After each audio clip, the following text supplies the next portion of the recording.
La otra orilla de la utopía.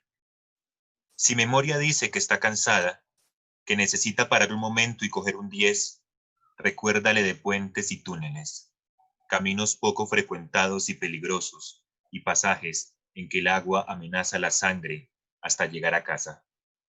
Cuando engañan a memoria o le dan golpes, su madurez sufre. Algo se pierde para siempre entre el roce caluroso de la mano y la temperatura del aire, mientras la primavera se asienta en el verano y el invierno queda como una amenaza distante. Memoria casi te pisa los talones, incluso cuando las extrañas voces empujan desde todas partes y tejen falsas narrativas. Se harán discursos, se escribirán libros y se marcarán historias con sellos oficiales de aprobación. Ella te encontrará por instinto, te conocerá por el olor o por el tacto, identificará tus contornos macizos en el escalofrío de su digna columna, profundidad del vaho y el alcance de las yemas.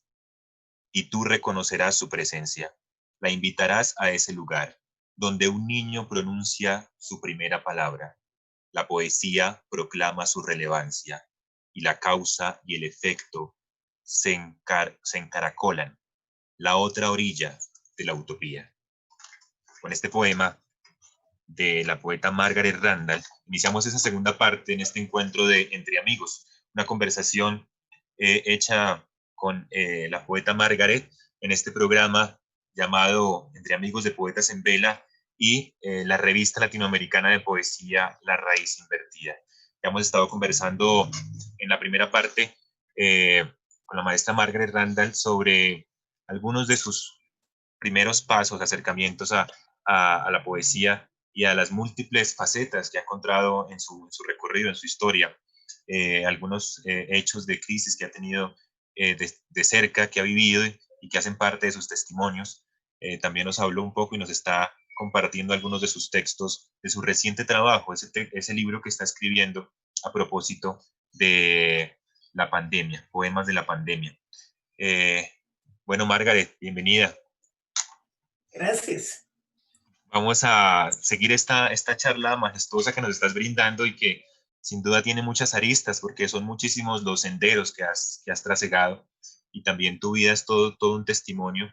Eh, Quisiéramos empezar esta sesión hablando ya del movimiento Beat, lo que significó ese momento en tu vida, pues que sigue siendo un ícono, que marcó también un referente no solamente en Estados Unidos, sino a nivel mundial.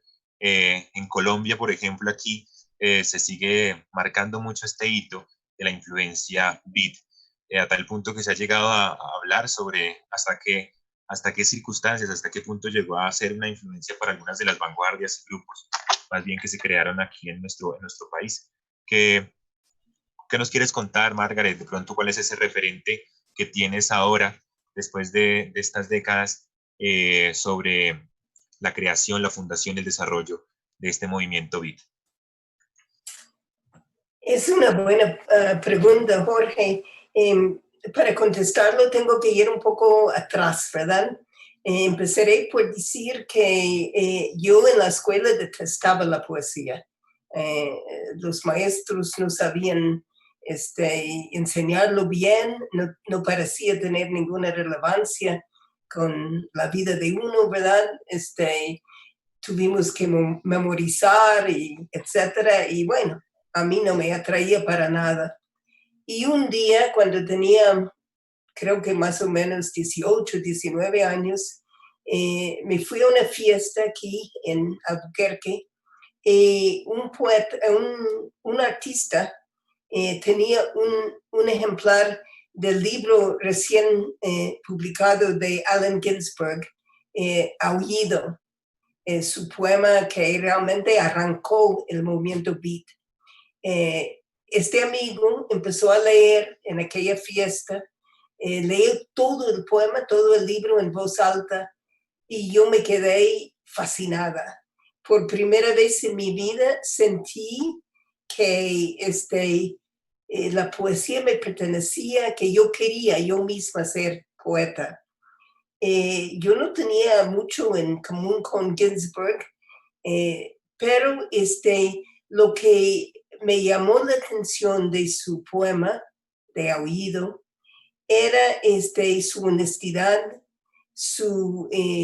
era como un llanto en contra de la hipocresía social que nos rodeaba, que nos sofocaba, sobre todo en los años 50 aquí en Estados Unidos, y sobre todo para una mujer, ¿no? Joven mujer como yo. Yo, entonces le escribí una carta a Ginsberg, le dije que quería reunirme con él en tal fecha en San Francisco, en tal esquina, de tales calles. Y yo me fui 18 horas manejando a San Francisco desde Albuquerque.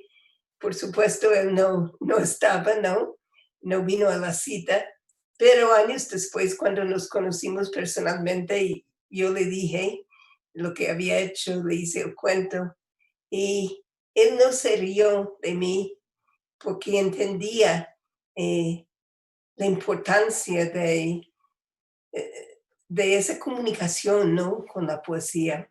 Desde ese momento, bueno, yo decidí ser poeta.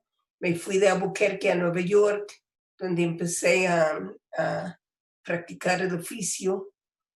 Primero tímidamente, como empiezan la mayoría de los poetas, y después con más seguridad.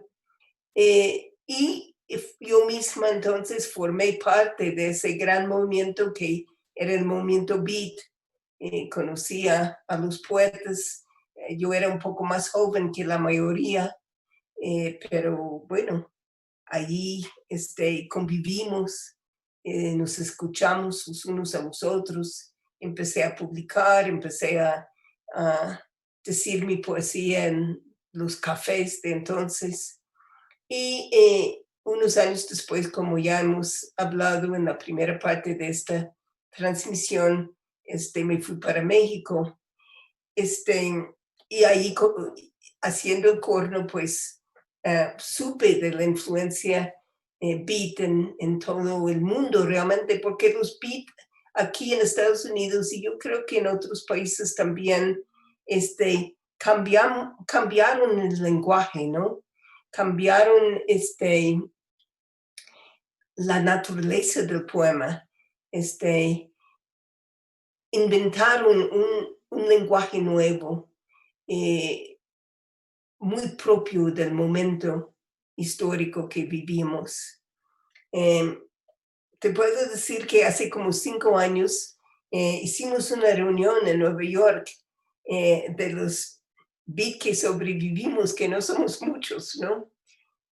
Ginsberg murió en el 97, Corso ya estaba muerto también, Ferlinghetti no pudo venir porque estaba vieja, muy viejo, enfermo, ahora tiene 101 años, acaba de sacar una novela muy buena, por cierto, el año pasado,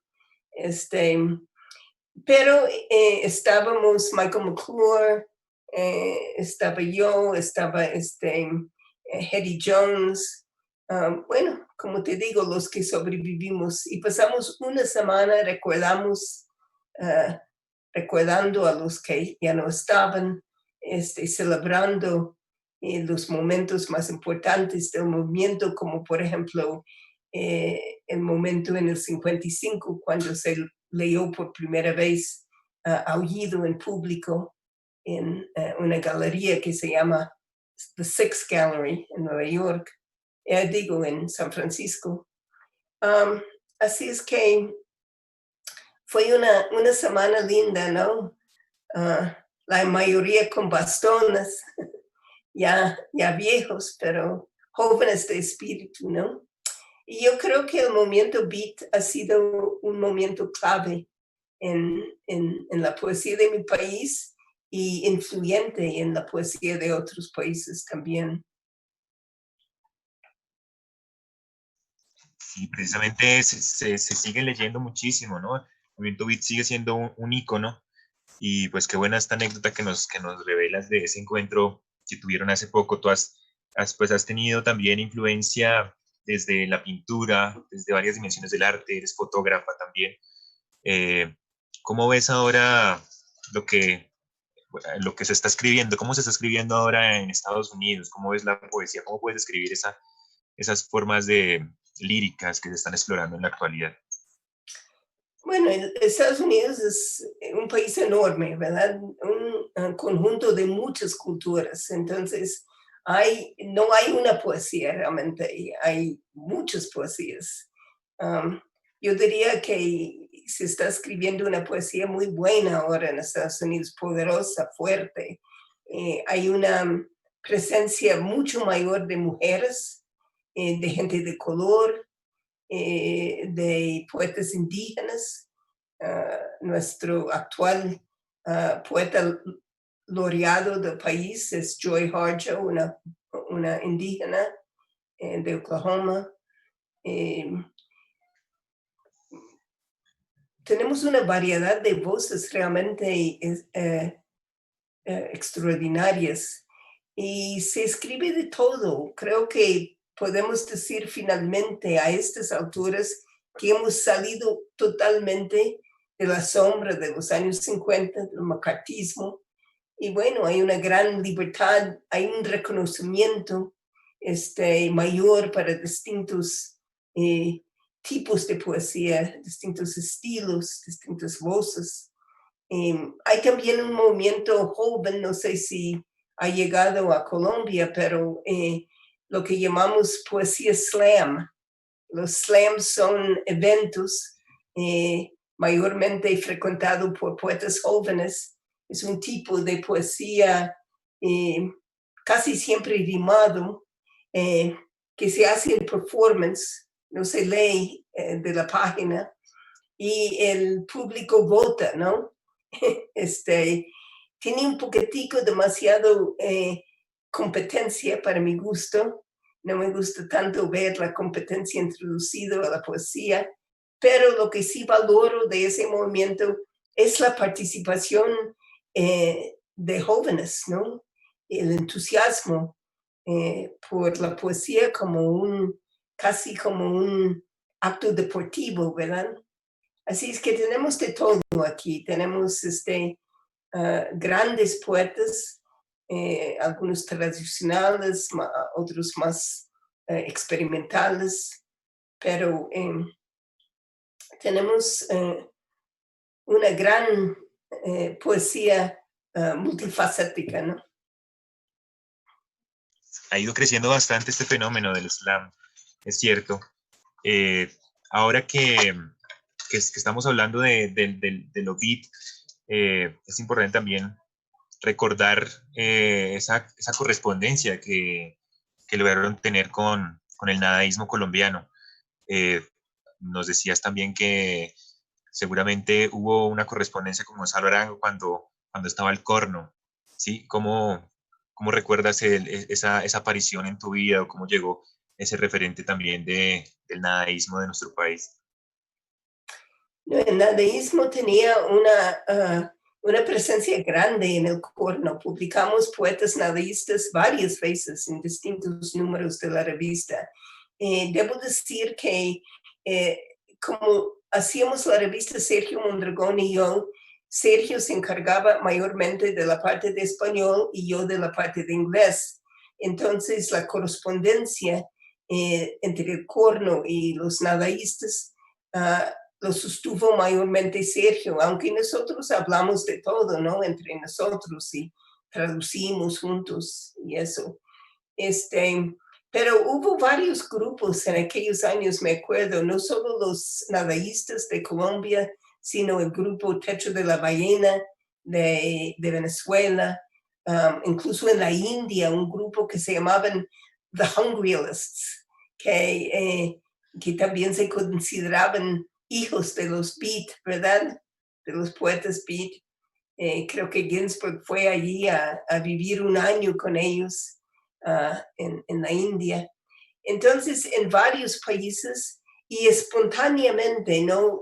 Yo diría que incluso es cierto que los beat norteamericanos tuvieron su influencia, ¿verdad? Pero yo diría que más importante era la historia en cada lugar, ¿no? La historia propia, la cultura propia del país, ¿no?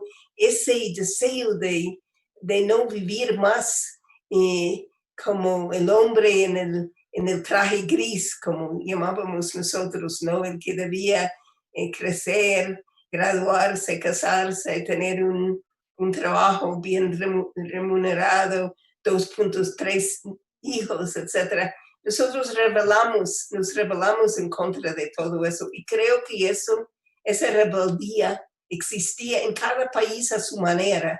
Entonces, aunque podemos hablar de la influencia de los beats norteamericanos, creo que cada país llegaba, los poetas de cada país llegaban a ese tipo de expresión por su propia historia, ¿verdad? Y su propia situación. Sí, ¿cómo son recordados ahora allí? Digamos que qué lugar ocupan en la memoria de tu país. Este movimiento se ha considerado como un referente también o sigue presentándose como contracultura. ¿Cuál es el lugar, digamos, que representa ahora? ¿Cómo lo ves? Bueno, yo creo que se reconoce plenamente, ¿verdad? Como un momento importantísimo en la historia literaria del país. Es a la vez un movimiento de contracultura, claramente, ¿verdad? Así es que yo creo que son las dos cosas, las dos categorías se apliquen realmente, ¿no? Yo cada verano doy una clase de poesía en una universidad en Colorado, en el estado de Colorado, que se llama Naropa, que fue fundada por Ginsberg. Y allí es muy importante el corriente beat, ¿no? La historia del movimiento, las figuras, las voces diversas, ¿no? Y la persona que maneja eso en estos momentos es la poeta magnífica, poeta Anne Waldman, que cuando murió Ginsberg, ella asumió como directora de la escuela, ¿no?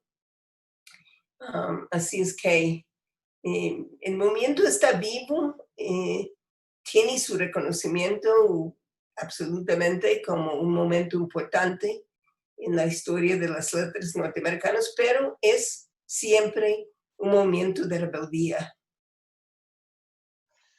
Sí es. Bueno, eres una poeta, apareces allí en las biografías como norteamericana, sin embargo, no te nombras como norteamericana, como nos decías, sino americana. Incluso estás presente en referentes literarios de varios países. En Estados Unidos, la huella es enorme de tu paso por aquí, por allí. También en Argentina, casi que hay muchos países, y pues casi que la poesía latinoamericana tiene mucho que ver con esos referentes que tú has ido enlazando. Este libro que tengo aquí es parte del homenaje que te hicieron, que fue el premio que tuviste el año pasado como poeta de los dos hemisferios que se te dio en Quito, Ecuador, con este libro que es la traducción de Catherine Heden y Víctor Rodríguez Núñez, El lenguaje del tiempo, de la editorial El Ángel Editor de Ecuador. También en Colombia te reconocieron, hicieron un homenaje muy especial en el Festival La Vida de su Mano y pues sigue siendo un icono continental muy importante. ¿Cómo, cómo ves la poesía latinoamericana, digamos, a la luz de tus experiencias, de tus anécdotas, de tu historia? Pues has estado cerca de todo ese recorrido también, de todo este camino. Viviste también en Nicaragua y casi que tuviste contacto con el surgimiento de muchísimos aspectos e historias, fenómenos, búsquedas de nuestro continente latinoamericano. ¿Qué es aquello que más recuerdas de pronto de ese trasegar por estos países del continente y cómo logras describir esa poesía latinoamericana? Bueno, es una pregunta muy amplia porque en realidad América Latina ocupa um, un lugar tremendo en mi vida. Viví allí 23 años. Mis hijos, 3 de mis 4 hijos viven actualmente, 2 en México. Mi hijo vive en el Uruguay. Entonces, claro, América Latina tiene una influencia, un lugar en mi corazón, en mi vida, muy grande. Eh, Claro, el primer momento para mí de descubrimiento es cuando me mudé para México, el corno emplumado, que me abrió a tantas voces latinoamericanas. Allí conocí la obra de César Vallejo, que tuvo una influencia tremenda en mi vida. Para mí es quizás el poeta más grande de lengua española que yo he leído. También, como dices, Juan Gelman fue amigo mío, me parece uno de los poetas más grandes de mi generación. Por el corno conocí a Ernesto Cardenal, a Leandro Katz, bueno, a tantos y tantos, Retamar y Roberto Fernández Retamar de Cuba, etcétera, ¿no? Y por eso fue un momento para mí tan importante y conmovedor el año pasado, cuando Javier Oquendo me presentó esa estatua tan linda, ese premio de poeta de dos hemisferios, porque realmente me siento de dos hemisferios y ese reconocimiento es uno de los más preciados de mi vida. En América Latina hay tantos grandes poetas. Una de las cosas que más nos orgullecemos del corno era que publicamos poetas como, por ejemplo, Ernesto Cardenal por primera vez en inglés, a Ginsberg por primera vez en español. O sea, en aquel entonces no eran conocidos, no eran famosos. Y nosotros sentimos un poco como que los descubrimos, ¿verdad? Todos éramos jóvenes. Mis hijos crecieron recitando a Mario Benedetti del Uruguay.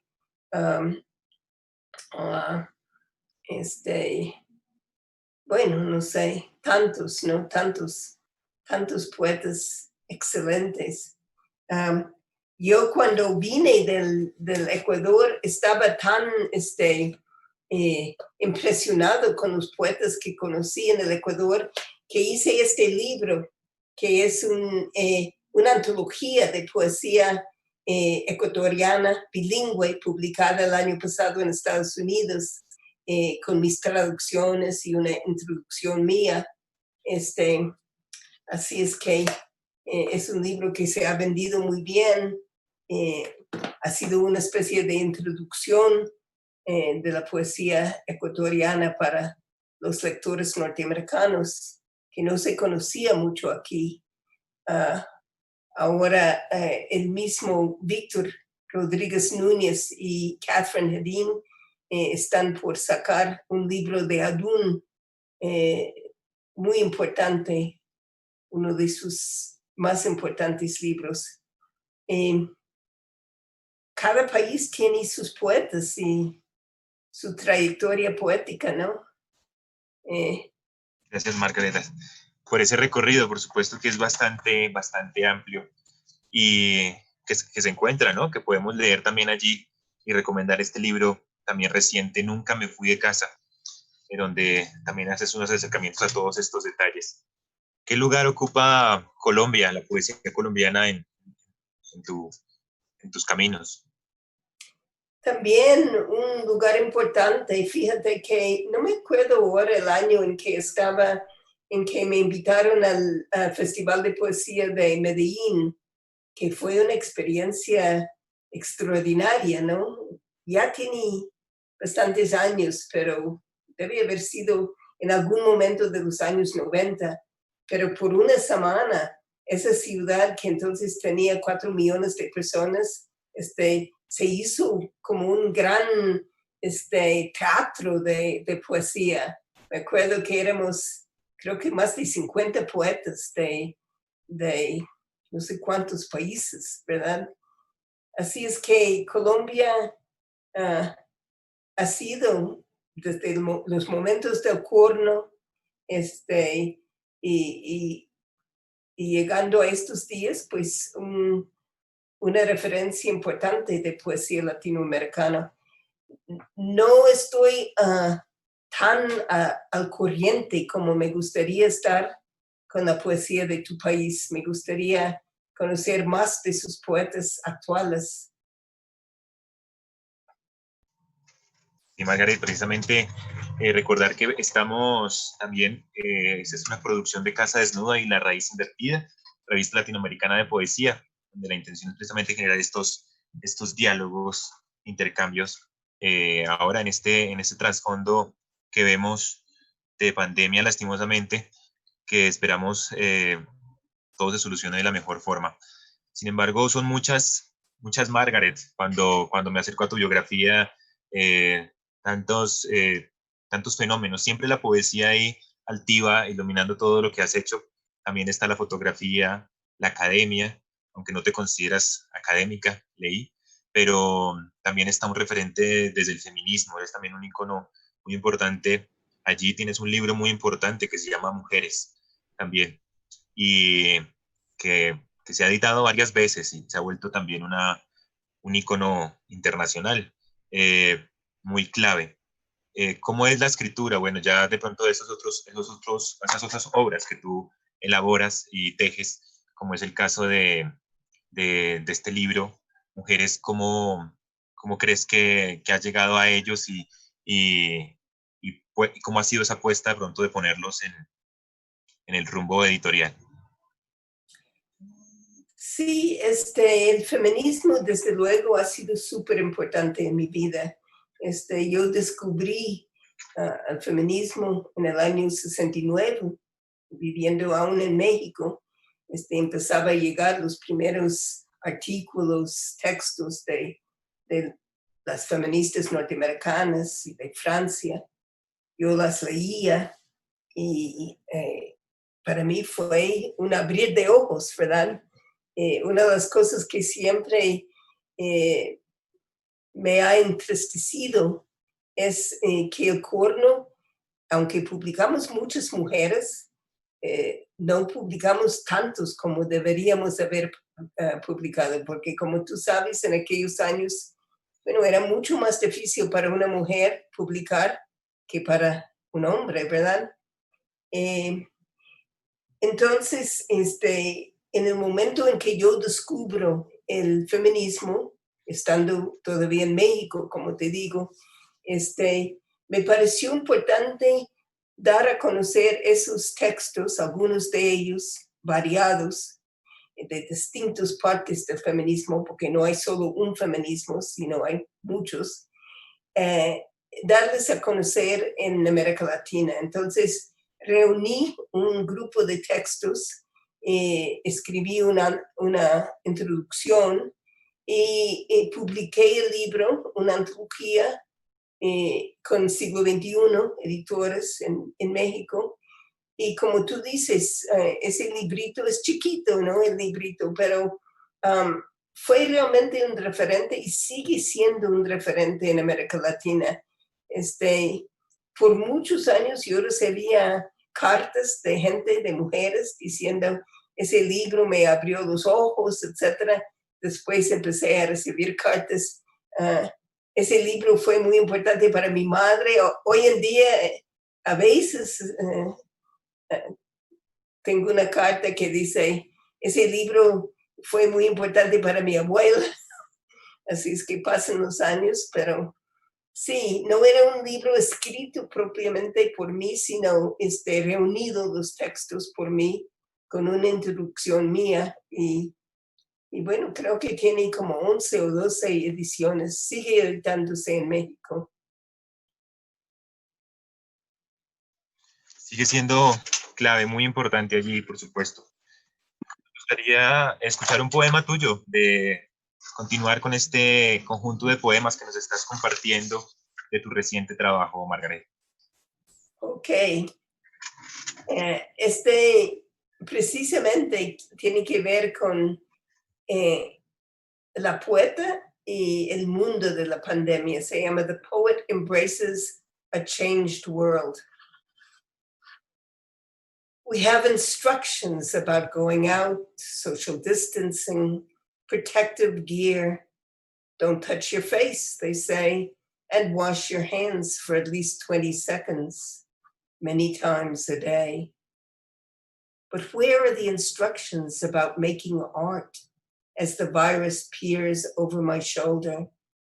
How to bring this reality to a page that stares up through such uncertainty? How do I focus my passion on this poem, garner the energy to keep it front and center, obsessed as I am with the hovering menace? And how can I share my work if all the venues have gone quiet? Publishers' doors are closed, universities operate virtually, and theaters are empty. Shelter in place for me must be shelter inside my art, claim a new voice that speaks from within the crisis, to bear witness to what is and live in an unfamiliar world. La poeta abraza un mundo que cambió. Tenemos instrucciones para salir, distancia social, equipo, protector. No tocarse la cara, dicen, y lavarse las manos varias veces por día, por lo menos durante 20 segundos. Pero ¿dónde están las instrucciones para hacer arte mientras el virus se espía por encima de mi hombro? ¿Cómo bajar esta realidad a una página que mira fijo entre tanta incertidumbre? ¿Cómo enfocar mi pasión en este poema? ¿Cómo junto energía para mantenerlo enfrente y centrado, obsesionada como estoy con la amenaza que acecha? ¿Y cómo puedo compartir mi trabajo si todos los lugares están en silencio, las puertas de los editores cerradas, las universidades en la nube y los teatros vacíos? Buscar refugio en el lugar para mí debe ser refugiarme en mi arte, reclamar una voz nueva que hable desde dentro de la crisis para dar testimonio de lo que es vivir en un mundo enrarecido. Entonces, Margaret, nos has estado compartiendo poemas de Starfish on a Beach, de Pandemic Poems, que es los poemas que se ha estado escribiendo durante esta crisis que nos compete a todos, a toda la humanidad. Poesía conversacional, directa, está caracterizado por tener ese énfasis de conversar, de contar, sobre todo también de ser testimonio. Así que contigo también se está iniciando y se está desarrollando la literatura testimonial en nuestro continente. Haces parte también de ese gran proceso histórico también que nos corresponde. Sin embargo, nos gustaría saber también, Margaret, cuáles han sido esas influencias. Si yo te preguntara cuáles son esos libros, esos autores que te han marcado esa forma de tu escritura, ¿a quiénes nombrarías?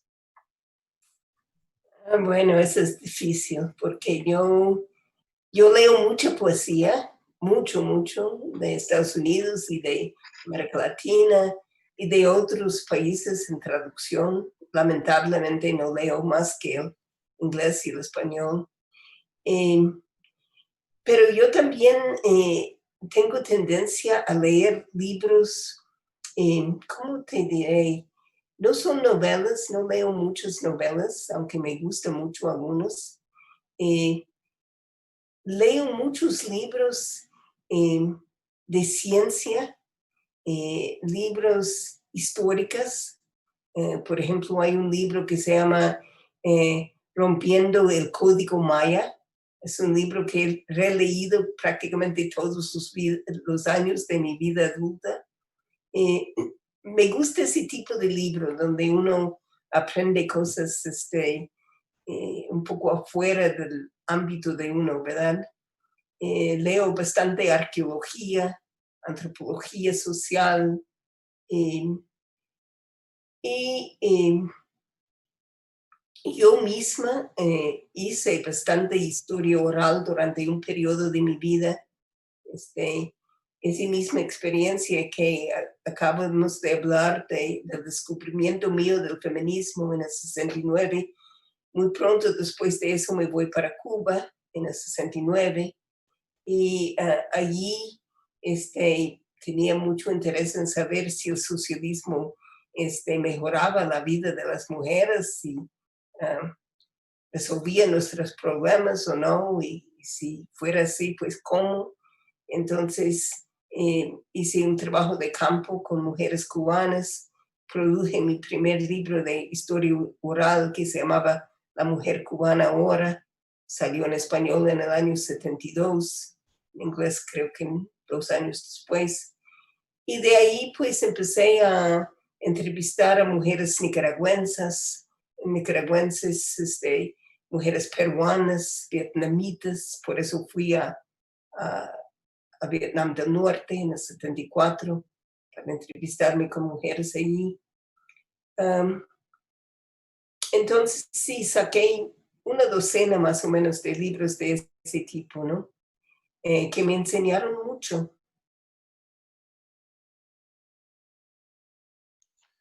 Y es muy amplia tu obra. Por supuesto, invitamos a todas las personas que nos están escuchando y viendo en este programa de Poetas en Vela, pues a seguir, a leer, a seguir conociendo esta maravillosa obra que has publicado más de 100 libros, Margaret. Es bastante amplia y de temas diversos, de cultura, pero principalmente de poesía. Bueno, ya vamos cerrando este programa y quisiéramos, por último, Margaret, que nos, que nos dijeras una pequeña reflexión final, como un consejo frente a cómo sobrellevar también esos momentos, desde también qué aconsejas a todos aquellos que estamos escribiendo, que estamos siguiendo también pasos que tú has andado desde la labor editorial, desde las revistas, desde el periodismo cultural, desde también la escritura de poesía, y estamos pues frente a este escenario reciente. Bueno, Jorge, a mí no me gusta dar consejos porque yo ya tengo 83 años, creo que puedo dar mi experiencia, puedo compartir la verdad, pero creo que es el momento en que yo estoy aprendiendo de los más jóvenes, no al contrario. Me gustaría terminar leyendo un último poema del libro de la pandemia, porque también no es exactamente un consejo, pero es un ruego de que pensamos en otras cosas también aparte de la pandemia. Eh, es el último poema que tú habías escogido del libro, se llama 80 Times More. ¿Tengo tiempo de leerlo en inglés y en español? Claro, Margaret, te escuchamos. Bueno, 80 Times More. We now know the first person with COVID-19 was in Wuhan, China, on December 1st, 2019, a place we didn't think about before. 120 days to date, at first not perceived as exceptional, and then entering our consciousness with the force of every lie and truth. 40,000 have died from the virus in this time of worldwide crisis, but they are not the only deaths we record in these 120 days. In the same period, close to 3 million, 80 times more, have died of hunger. 1.2 million, 33 times more, because they had no access to medical care. 96,000, 2.5 times more, women died from lack of rudimentary attention, giving birth, and 672,000 infants, 18.1 times more, were born dead for the same reason. Statistics can be suspect, but there is only one way to interpret these. This is not about subtraction. but addition, not to minimize the corona deaths, but also consider these others on which we've turned our backs. Death from hunger is as slow and painful as lungs filling with bloody fluid in a world where none of these atrocities need happen. Y en la maravillosa traducción de Sandra Toro, 8 veces más. Ahora se sabe que la primera persona con COVID-19, el 1 de diciembre de 2019, estaba en Wuhan, China, un lugar que antes no habíamos ni oído nombrar. 120 días a la fecha, que al principio no percibimos excepcionales y luego entraron en nuestra conciencia con la fuerza de toda mentira y de toda verdad. 40,000 murieron por el virus en estos tiempos de crisis mundial, pero no son las únicas muertes registradas en estos 120 días. En el mismo lapso, cerca de 3 millones, 80 veces más murieron de hambre, 1.2 millones, 33 veces más por no tener acceso a la atención médica, 96,000 mujeres, 2,5 veces más, murieron por carecer de la existencia más rudimentaria al dar a luz, y 672,000 bebés, 18.1 veces más, nacieron muertos por la misma causa.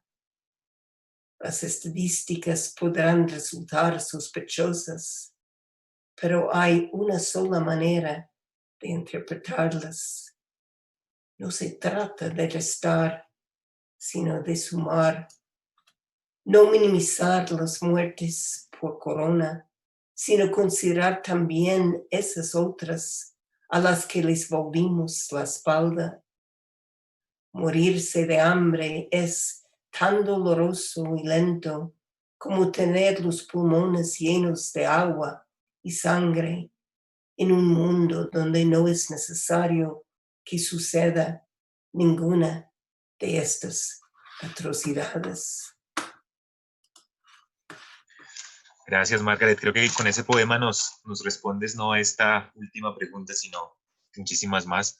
Y esperamos pues que te encuentres bien, que bueno, que a futuro podamos encontrarnos en otro espacio más acogedor, ya con un abrazo, por supuesto. Y gracias por estar aquí en este programa de Poetas en Vela. Muchas gracias a ti, Jorge, por invitarme, por permitirme leer, y te quiero decir también por leer mi propia obra de una manera que me encantó. No siempre sucede así. Muchas gracias y saludos al pueblo colombiano, al pueblo latinoamericano y a todos los que verán estos programas. Muchas gracias.